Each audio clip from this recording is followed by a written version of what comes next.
कली जुगे अवतार धवलेश्वर बम बम बम बम भोला शंकर बजुथा मने शिव शंकर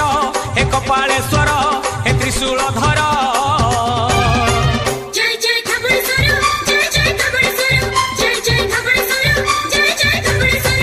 धीरे टंकारे पकालो